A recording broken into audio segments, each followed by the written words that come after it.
Good morning to baristas. First of all, excuse the facial fuzz. I've been undercover.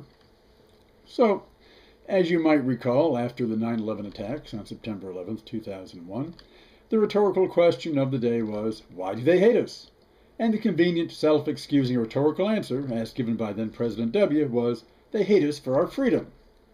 Now, as semi-articulate as W. was, he did enunciate clearly enough the self-righteous theme of all empires toward the violent ingratitude of the unruly, barbarian peoples they are forced to conquer for the glory of God and humanity. They hate us only because they are jealous of what we have, and since they are too stupid, too lazy, too inferior to have it themselves, they must destroy it. And if you take a closer look, you see it's the same rhetoric used domestically by the rich appropriating class to justify their domestic monopoly of the good things of life at the expense of the struggling majority. Of course, the hatred may be real, but the truth is not contained in the rhetoric at any level. First, the notion that the hated are merely enjoying the just fruits of their rightful bounty when they are attacked without cause is as old as the settlement of North America. Parents would scare children around campfires with stories of how Indian war parties, led by the Bin Ladens of their day, swooped upon badly defended frontier settlements and scalped and slayed the inhabitants thereof round about, often in gruesome graphic detail with atrocious tortures, followed by the forced conversions of Westerners taken hostage, of white children and women forced to live in gender slavery under Shawnee law. No mention is made, of course, that said butchering barbarians felt something was being taken from them, like land and its resources. That they may have been asking the same rhetorical question, why do the white eyes hate us? What do they want? Why do they want what we have? It all comes down to the right of possession. Who has the just claim on the object that is the real cause of hatred?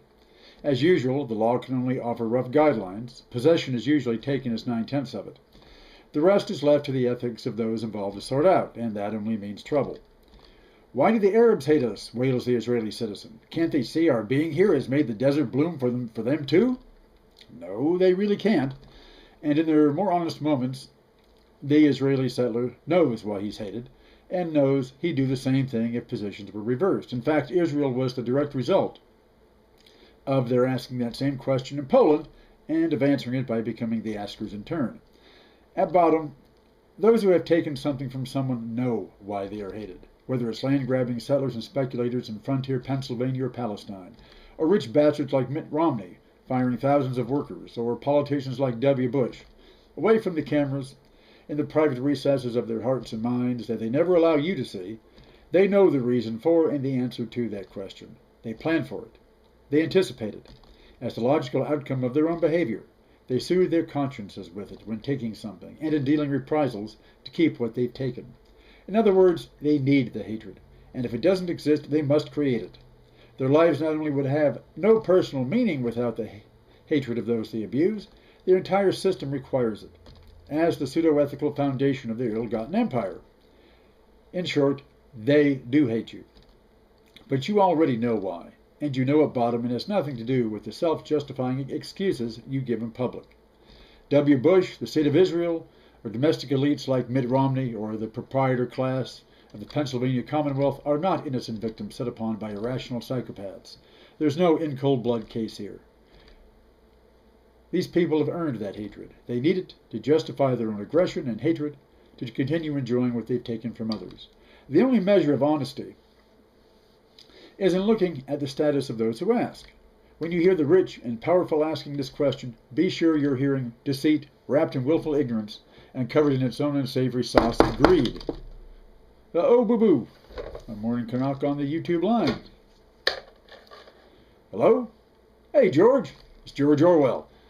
We want to congratulate the USA for following your playbook so well, just like it's 1984. Only we made a mistake. Obama killed Bin Laden. And you never kill your Emmanuel Goldstein, no matter what you call him. But after 12 years and a population getting pretty war-weary, we had to show progress, George, and an election's coming up. But don't worry. Bin Laden had served his purpose, and now there's no stopping the mission.